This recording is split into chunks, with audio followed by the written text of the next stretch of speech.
had our Connect group on Tuesday night, and we've been working through an amazing series by Randy Clark called Power to Heal. And the last session he spoke about 4 levels of faith. And I was thinking about it for the rest of the week, and I reckon I haven't got an issue with Randy Clark and what he said, but I believe there's 5 levels of faith. But I want to talk about that because the reality is, if I was to ask you, lay out these 5 things, you would say, this is where I'm at. Because we know what the right answer is. You ever done one of those spiritual gift surveys and you get to the question and you know what the right answer is? And you say, I should be putting 5 down for evangelism, but if you're honest, you'll put down 1. And so we can tend to put down what we think, what we know is the right answer.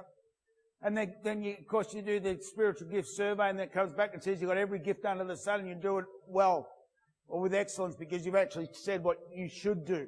Everyone should put 5 down for evangelism, but the reality is not, we don't. If we're going to be honest, not everyone's a 5 when it comes to evangelism. When it comes to praying for the sick, we know what we should put down, but the reality is we're not all 5s. We might be 3s or 2s or whatever. And so too with this, if you went through this list of 5 and we're going to go through it, you'd say, oh, that's not me, that's not me, that's not me. But the reality is, if you're anything like your pastor, and I don't think your pastor's all that weird, he's even said one thing that his son-in-law agrees with. And, but the reality is, in different circumstances, we have different levels of faith. If you ask me if I believe God can heal, I'm right up there. However, if you ask me if in aspects of finance and things like that, the reality is I'm a work in progress.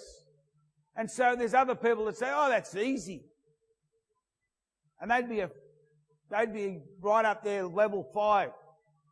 But in other areas where they would be low. And the reality is, as we go through this list, if you are honest, you will say, yeah, in this situation, I'm at that level. And I want to give you I want to go through the 5 levels and then give you some keys to actually move along the line. See, it's not by works. It's not about being perfect. It's about what Jesus has done. But also it's about moving along the line and growing in our faith. So the first level of faith is not really faith at all. There's a story in Mark. Jesus is up on the Mount of Transfiguration. And a guy brings his demon-possessed, epileptic son to the disciples. Jesus isn't there. Jesus, Peter, James and John are up on the mount and the rest of the disciples are kind of just hanging. And so they start trying to do what Jesus has shown them to do. And nothing happens. So when Jesus finally comes down from the Mount of Transfiguration, this guy comes up to Jesus and says, if you can, heal my son.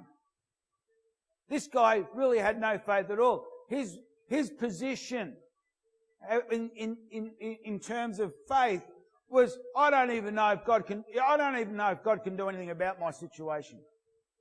So he says to Jesus, he says, if you can heal, if you actually do have some sort of power, can you heal my son?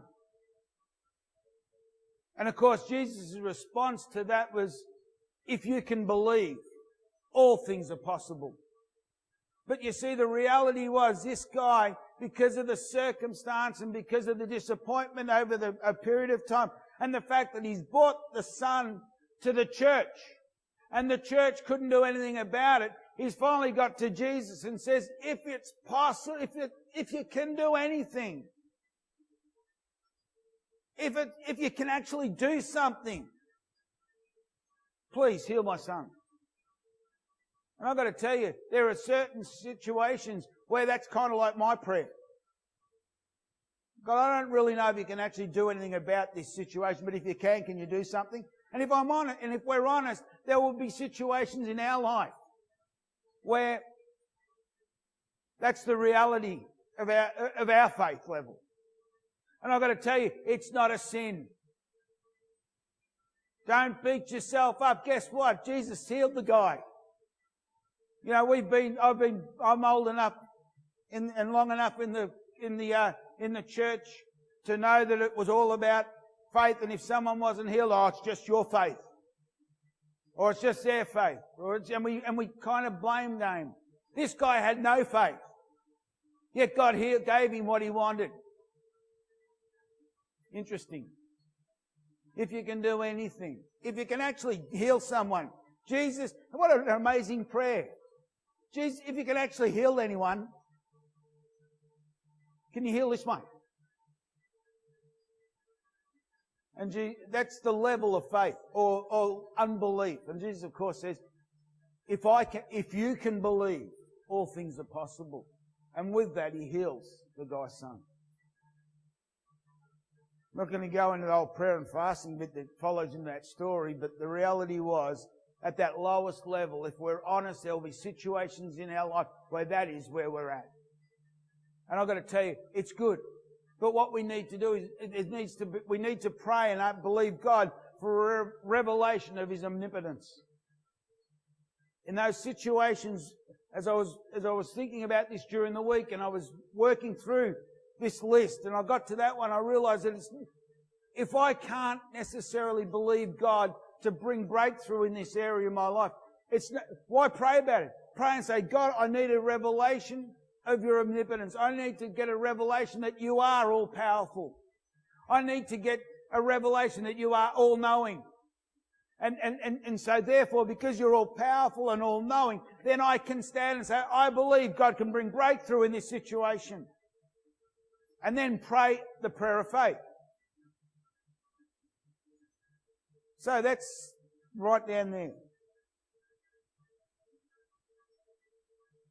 Then, of course, right at the start of Mark's Gospel, there's a guy comes to Jesus and says, if you are willing, heal my son. So this guy, right at the start of Jesus' ministry, had no issue with God's ability to heal. He knew that. That was a given. That was stamped. I know He can do it. But will He do it? And of course, I've been in the church and I've heard people pray the prayer, God, if it's your will, heal this person. Or God, according to your will. And it sounds so spiritual and so nice, and you know, we're not presuming anything. We're just saying, God, I want your will done.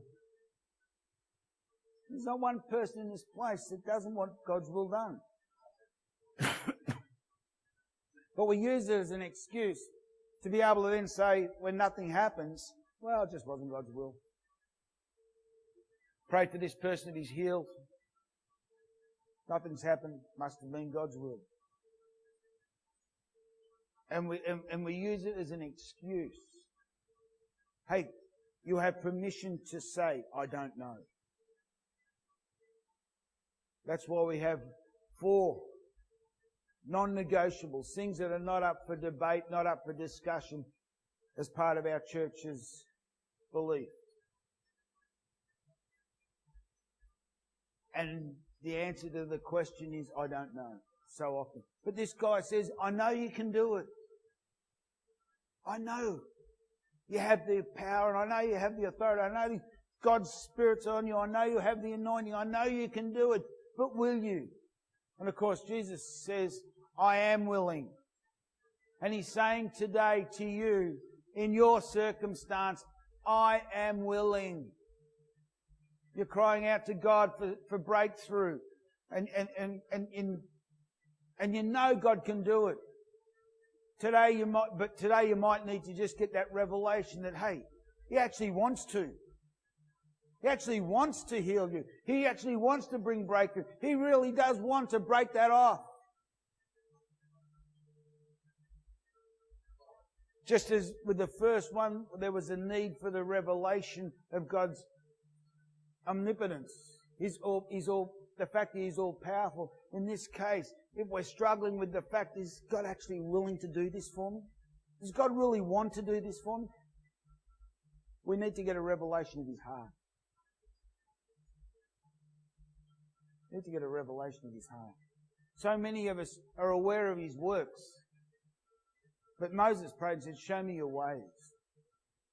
I want to know why you do stuff. I know you part the Red Sea. I know you brought water out of a rock. I know you fed us with manna from the heaven. We know all that. But why did you do it? Show me your ways. I want to know why you parted the Red Sea. I want to know why you fed us with manna from heaven. I want to know why you brought water out of the rock. Moses was saying, I want to know your heart. And if we know the heart of God, then the I am willing or are you willing question becomes an irrelevancy, because we know the will of God is to bring us breakthrough, to bring us deliverance, to provide for us, to bring us provision, to heal us. See, not one person that came to Jesus to be healed went left unhealed. Even the guy with no faith at all. He came to Jesus and got what he was after. Because it's the will of God.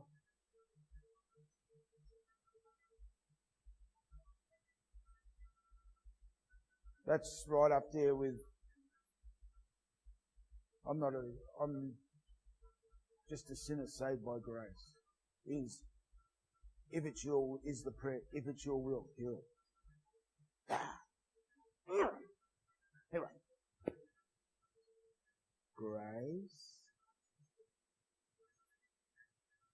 So, right at the bottom level, can you actually do anything?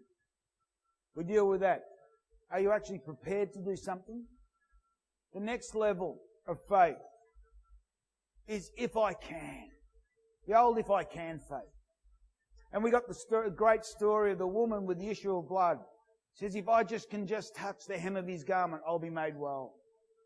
And so this person recognizes that if I can, what I've spent all my money on, 12 years I've been sick. But if I can just get to Jesus, and touch the hem of his garment, just the hem of his garment, I'm going to be made well. And this woman became a prototype for ministry, because just a chapter later it says that when they heard Jesus was coming through the city, they would line the streets with all the sick so they could just touch the hem of his garment because of what this woman did. She broke through the crowd. She pressed through and touched. She knew God was able to do it. She knew God was willing to do it. She just had to get to him.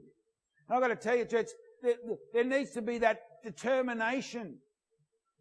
Get rid of this que sera mindset. Oh, well, if God wants to heal me, He'll just do it. I was praying for, someone came to see me during the week, someone from the care arm. And they just tell me how their life's going, and it's not going well. And so I talked to them for a few minutes and tried to encourage them to just say, it doesn't really matter what the person next door says and all the rest of it. I said, would you like me to pray for you? No. I'm okay. And I'm thinking, well, where's the desperation? Where's the if I can mentality?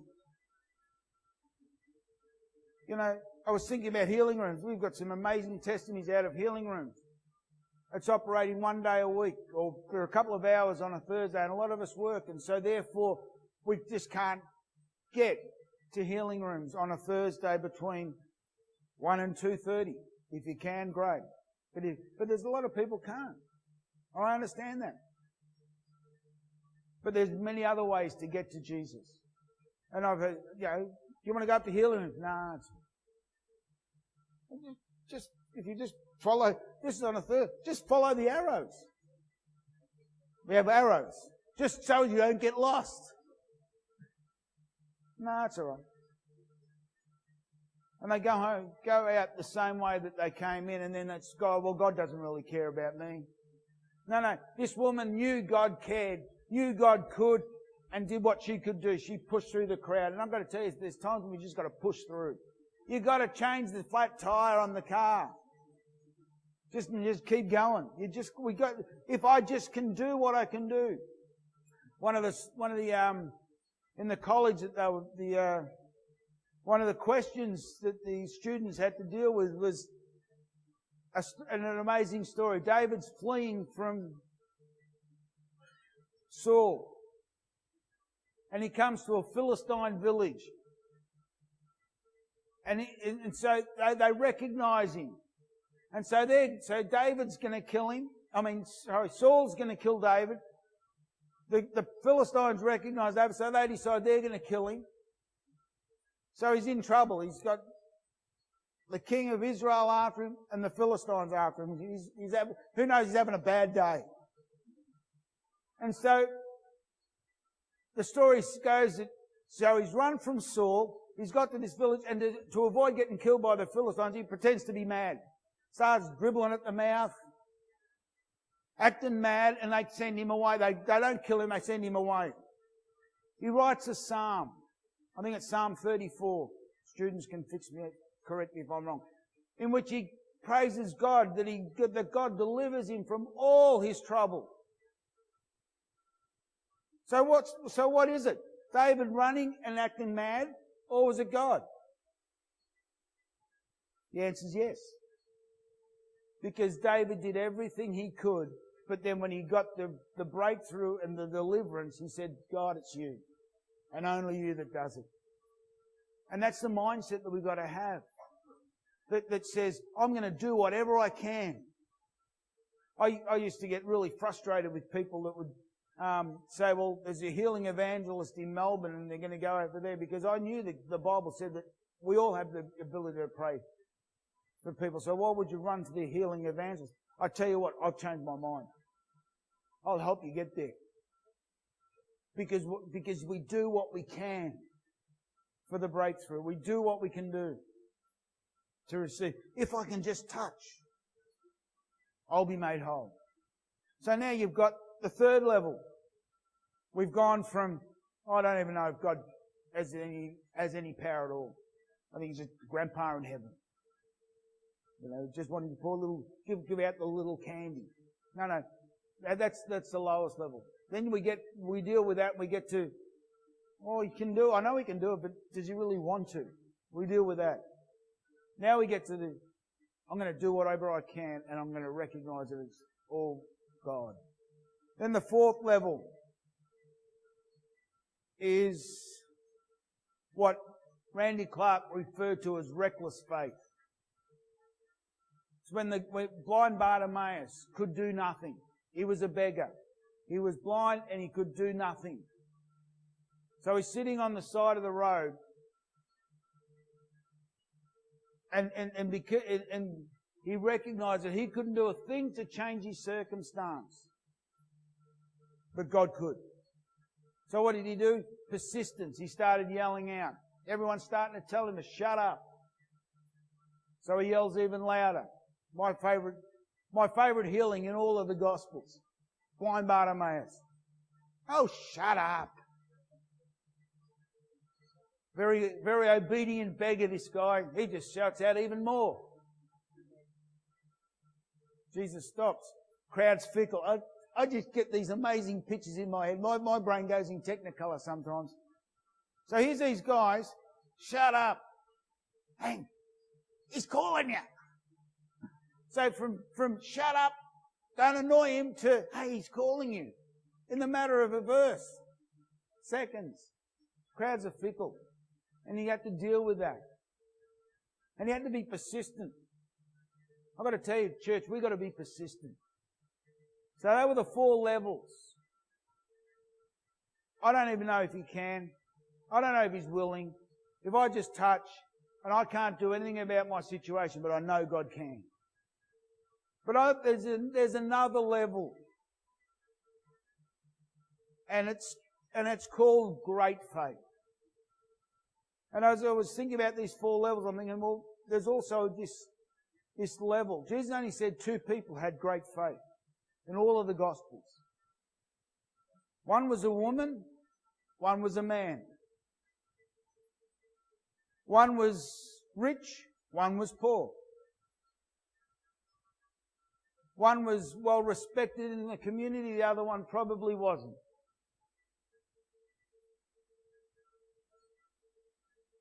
They had nothing in common except one thing. They were both Gentiles. One was a Roman centurion, well respected in the community, who had a servant, probably a Jewish servant, that was sick. He comes to Jesus and says, just say the word and my servant will be made well. Then Jesus says,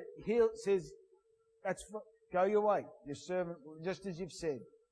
Then Jesus said this, I say to you that many will come from the east and the west and sit down with Abraham, Isaac and Jacob in the kingdom of heaven. But the sons of the kingdom will be cast out into outer darkness. There will be weeping and gnashing of teeth. You see, this guy displayed greater faith than anyone in Israel, any Jew. And the woman was a Canaanite woman, a Syrophoenician. And she comes to Jesus and says, can you heal my daughter? And Jesus just ignores her.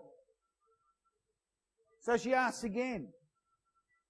And Jesus says something that we kind of skip over when we talk about this story. He says that I was only sent to the lost sheep of Israel.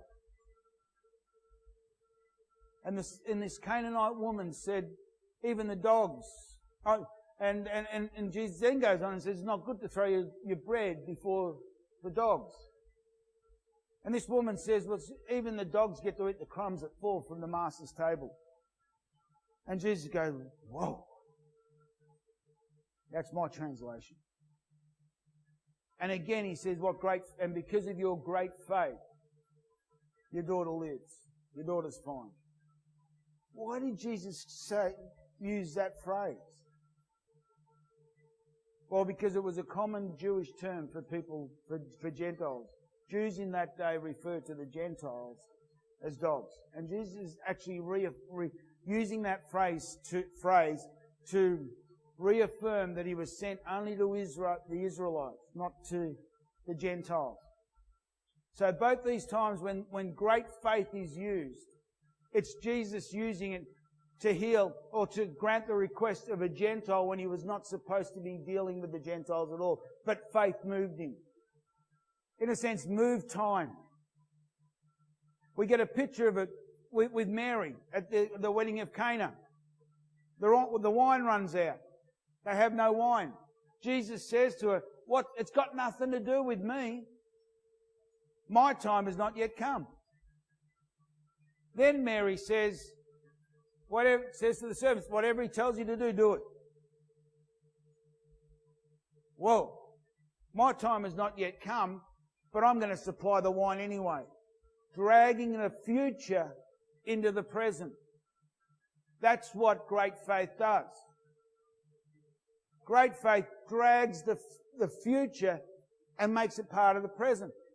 That what the church does, unfortunately what the church does, it goes the other way. Takes the present realities and kind of pushes it back to explain it away, to make it some future event. I'll give you some examples. The God of peace will soon crush Satan under your feet. The grace of the Lord Jesus Christ be with you all. That's how Paul finishes the book of Romans. And so we say, Satan's going to be crushed under our feet in the future. No, we have authority over the devil now. There's going to be the ultimate defeat of Satan, yes. But he's under our feet now. I've got a phone call from someone who I don't know. Are you the pastor of a Pentecostal church? I said, yes. This is just a couple of days ago. Do you have authority to deal with demons? I said, yes. I said, are you a believer? She said, yes. I said, well, so do you. No, I don't. I said, yes, you do. No, I don't have that gift. I didn't want to get into a theological discussion about that, so I said, oh, well, okay, but you do. But do you have authority over demons? I said, yes. And then she tells me that a friend of hers lives in Dandenong and she's demon-possessed and needs to be dealt with. Do I know any Pentecostal pastors that have authority over demons that live in Dandenong? I said, yes, I can put you onto some. So she's on the computer. She found us via the computer, so she's computer literate. So I got her onto the ACC website. She told her to click on Find a Church, type in Dandenong, and up come a list of churches. Well, they're all ACC Pentecostal churches. They all their pastors have authority over the demons. Oh, and so do you. I kept bringing her back saying, hey, you do too. Because on that point, you realise that there is nowhere in the Bible that talks about the gift of deliverance. I challenge you, show me where it says, and to some he gave them the gift of deliverance. Why? Because it's the authority of the believer. Now, some people, because have chosen to step over the chicken line and to operate in that area, but it's not a gift. It's the authority that all believers have. So there's one example of what we kind of want to push back into the future, but it can be a present reality now. That Satan, it can be crushed under your feet now. The devil is under my feet. How about yours? What about this one? Romans 8:17. And if children, heirs also, heirs of God and fellow heirs with Christ. If indeed we suffer with him, we may also be glorified with him. And so we say, oh, well, church says, oh, well, I'm going to suffer in this world, but, in the world to come, after I die and go to heaven, because we've got to die to get to heaven, apparently, according to Caleb. And I believe everything Caleb says. So we've got to die to go to heaven. So, I'm going to suffer, I'm going to die, I'm going to finish up in the glory. No, we can experience the glory of God now. If we suffer now, we can experience the glory of God now. Bible talks about, I don't know how often I mention it, but arise, shine, for the light has come and the glory of the Lord has risen upon you. The church pushes that to the future and says, the glory is going to just fill the world when Jesus comes back. Well, that's true. But the next thing says, darkness shall cover the earth and gross darkness the people. Are you telling me that there's going to be darkness and gross darkness over the world during the millennial reign of Christ? Of course not. Of course not. Jesus is going to come back and deal with all that stuff. So, darkness is going to cover the earth and gross darkness the people now, but the glory of the Lord has risen upon you. When's that? It's got to be now. And so, the future reality of the glory of God filling the whole earth, the ultimate fulfillment will be when Jesus comes back, but we can experience it now. And if we're going to drag the future into future reality to our present circumstance, that takes great faith. Just as the Syrophoenician woman and the Roman centurion displayed great faith. One more. I want to put the rocks away. I want to tell you when science surpasses faith. When science supersedes faith. People talk about faith and science not being compatible, But I want to give you an example from the scriptures of an end time reality that's been dragged into the present. The Bible talks about during the millennial reign that God's going to put streams in the desert and turn wastelands into fertile plains and so forth. There's plenty of prophecies in regard to that. Here's one. Isaiah 35 says, Then the eyes of the blind shall be opened and the ears of the deaf shall be unstopped. Then the lame shall leap like a deer and the tongue of the dumb sing. Is that happening today? Yes. It wasn't a true, well, probably was a trick question the way I worded it. That's happening. We're seeing that today. We're seeing people that are deaf hear. We're seeing the blind see. We're seeing the lame walk, and we're hearing the dumb speak. We're seeing those realities today. Then it goes on and says, "For water shall burst forth in the wilderness and streams in the desert. Parched ground shall become a pool, and the thirsty land springs of water. In the habitation of jackals, where each lay, there shall be grass and reeds and rushes." We take that, the restoration of the planet, deserts becoming fertile ground, some future event, God's going to redeem, and all creation cries out. We know that, but the reality is we're seeing that today. We're seeing that happening today if we read the news, because what's happening, the Middle East is experiencing the worst drought they've had for 900 years. The Middle East is experiencing the worst drought for 900 years. They've done all the science and they've counted rings and measured rings on trees or whatever they do to work out those things. And they've realised that the drought that was in the Middle East for 20 years is the worst for 900 years. Yet in that time, Israel has become a net exporter of water. In the midst of the worst drought in 900 years, Israel has become a net exporter of water. Why? Because of science. There's a company in Israel that is literally pulling water out of thin air. It's not spooky. We all see condensation in summer. We get our cold glass, we put it there, and next thing you know, water's all around the glass. They've made a way of actually getting condensation, pulling water out of air, condensation, and feeding communities with water formed by condensation. Their desalination program's second to none. They are literally converting deserts to fertile ground. Yet so that's what science is doing in Israel. The church is saying, "Oh, well, it's a future event." No, they've actually been able to drag the future into the present. Why do I tell you that? Because I want to say, church, don't allow ourselves to be, our belief system to be governed by, that's something that's going to happen in the future. Why? If that Syrophoenician woman was controlled by that thinking, her daughter would have died. If the Roman centurion was judged, was controlled by that thinking that said, that's some future event, when the gospel goes to the Gentile, that's not for me, his servant would have died. And if Mary had have thought that way when she spoke at the wedding, they would have been drinking water for the last 4 days of the wedding,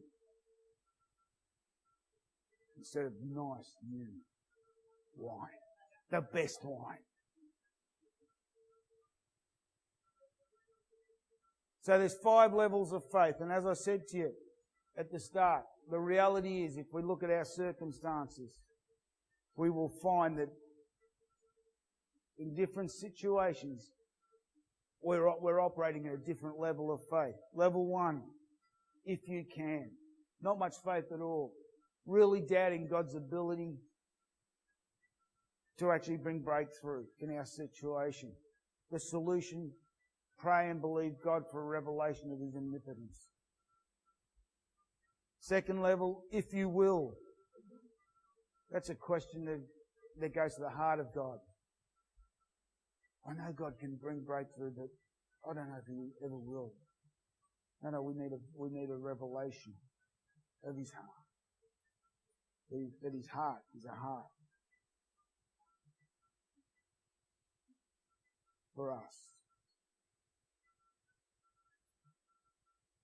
God will grant you the desires of your heart. And we spiritualize and say, so long as and it sounds so good, so long as what we desire is according to His will. Well, I don't really want anything that's contrary to His will, but I tell you what, His will for my life is not narrow, it's broad. if I can, I'm just going to push through. Be like a dog with a bone.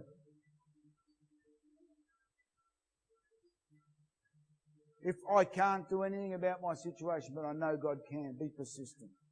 Keep bringing it to God. Keep bringing it to God. Keep bringing it to God. Jesus told the story about the guy with a friend at midnight that comes along. And again, if you understand the culture, you understand what he's saying. He's not saying that God's not going to answer the prayer except for the nagging. It says because of his persistence. That word actually can mean because of shamelessness. And a visitor to a community was a visitor, to a house is a visitor of the whole community. And if this guy did not give bread to this guy at midnight, it brought shame on the whole village.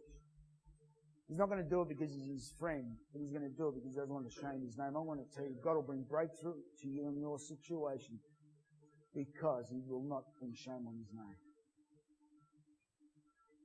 And finally, great faith. No limit. Living beyond the limits. Don't limit our thinking by saying, oh, that'll happen in the future. That's something that's down the track. No, don't. Live your life.